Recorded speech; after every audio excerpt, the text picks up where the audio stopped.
Čaute chlapci, vítajte pri trade recape. Dneska sa pozrieme na trade, ktorý som koloval na Discorde, čo je EURUSD short, ktorý nakoniec vytol stop loss, ale myslím si, že to nebol celkovo zlý trade a že môj bias nebol úplne od veci, aj keď bohužiaľ nám to sniplo stop loss.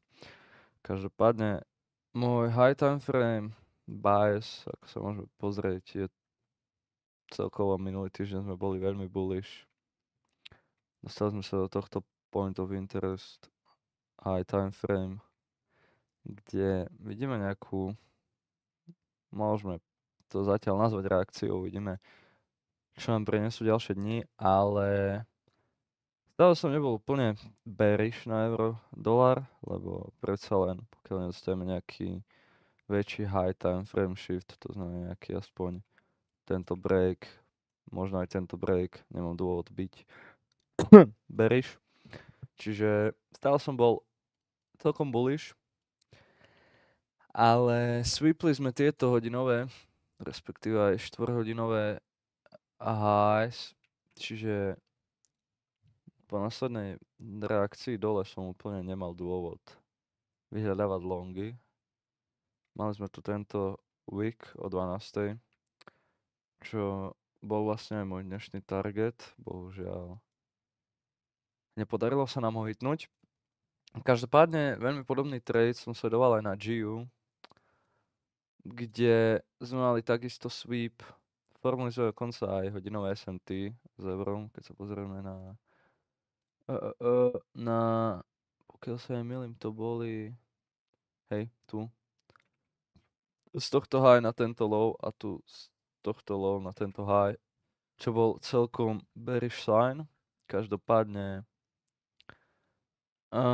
chcel som určite brať pôvodne short na GU, lebo tá price action bola oveľa viac clear a myslím si, že sa dalo, vlastne keď sa pozriete takto sell side liquiditu, ten week, ten môj target GU už dávno vybralo a euro sa tam vlastne stále nedostalo, hej, čiže pôvodne som chcel enterovať po tomto sweepe a break of structure, tu sme tu mali, a následne od tohto 5-minútového farewell gapu som chcel enterovať. Bohužiaľ ten sme nikdy nefilli a keď som videl, ako pokračuje bearish GU, tak stále som chcel vidieť aj nejaký sweep presne týchto lows u eura, aj keď euro urobilo ten sweep skôr a celkom môžete vidieť, že tá price action nebola tak clear. Máme proste choppy price action strašne a preto proste to GU si myslím, že bol lepší pick dneska, ale keďže mi to ten gap nefillo a nechcel som len tak brať random entry, tak proste som sa rozhodol, že to zoberiem na eure. Čiže keď sa pozrieme na viac low time frame, tak môžeme vidieť, tu sme breakli structure, následne sme formuli tento 5-minútový gap, je tu ich strašne veľa gapov cez seba. Čiže mali sme tu tento 5-minútový bearish gap, ktorý sme veľmi agresívne filli.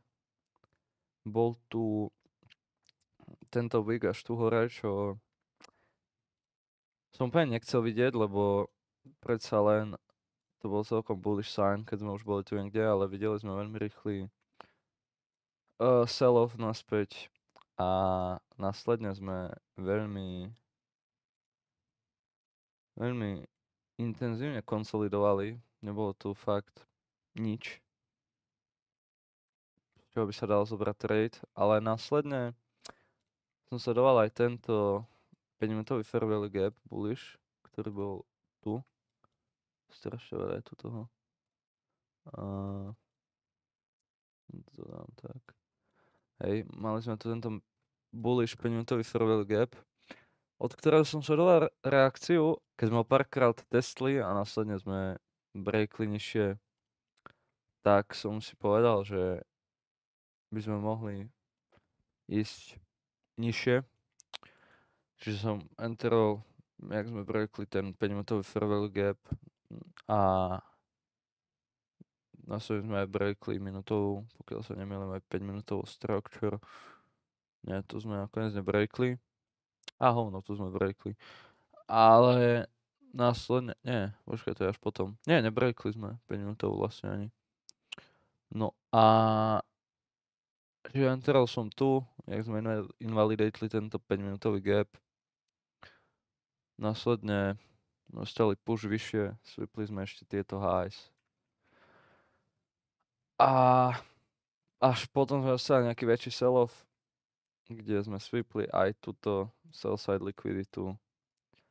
Ale nikdy sme sa vlastne nedostali tu dole po ten week, ktorý už GU dávno swiplo. Čiže hlavne preto vravím, že GU bol podľa mňa lepší pick dneska. Bohužiaľ, zobral som to na horšom páre. Celkovo si myslím, že to bol zlý trade. Určite boli veci, ktoré sa dali spraviť lepšie. Hlavne to, že som už asi nemal enterovať, keď som videl takúto tú price action, hej. Proste tu už som asi mal kašľať na to a neforsovať trade. Aj keď môj bias nebol úplne zlý, hej. Ale asi fakt bolo dneska lepšie trade nezobrať. Každopádne zobral som a dostali sme fakt hunt na tom stop losse sell-off. Myslím si, že pokiaľ by mi tu nehytol stop loss, tak si myslím, že tu potom to sell side sweepe by som dal stop loss na break even, čiže by nás tak či tak stoplo na break even. Čo je stále lepšie ako stop loss, ale čo už. Uvidíme, čo nám prinesie zbytok týždňa.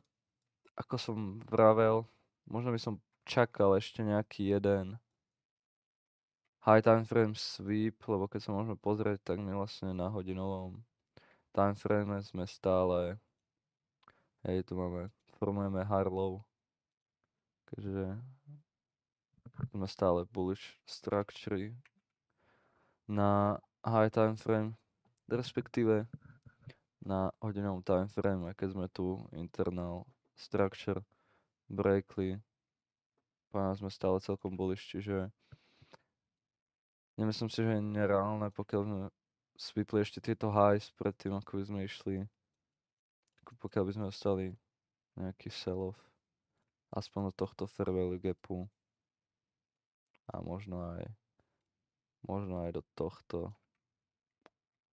Každopádne zatiaľ, kým nedostaneme nejaký break, aspoň na tom 4-hodinovom, že tu pod tieto, že by sme nejak takto nejaký taký mu mali, že tu by sme breakli, tak nie som úplne bearish, aj keď som dneska bral shorty. Bolo to z dôvodu, že proste tu long neviem, kde by sa dal brať, hej. Čiže hej, price action bola taká, jak bola, no. Neúplne najideálnejšia, ale budem to zadzovať na price action. Najlepšie dneska bolo asi nebrať žiaden trade. Zobral som, nevadí. Stalo sa. Tento týždeň si myslím, že sa bude dať ešte v utorok určite tradiť.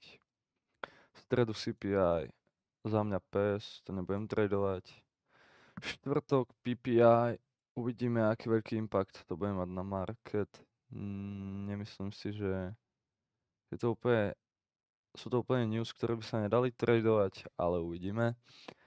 A následne v piatok by sa teoreticky malo dať tradovať tiež. Čiže čaká nás ešte, myslím, že zo pár tradeov tento týždeň. A uvidíme, čo nám týždeň prinesie. Zatiaľ sa majte a vidíme sa pri ďalšom trade recape. Čaute.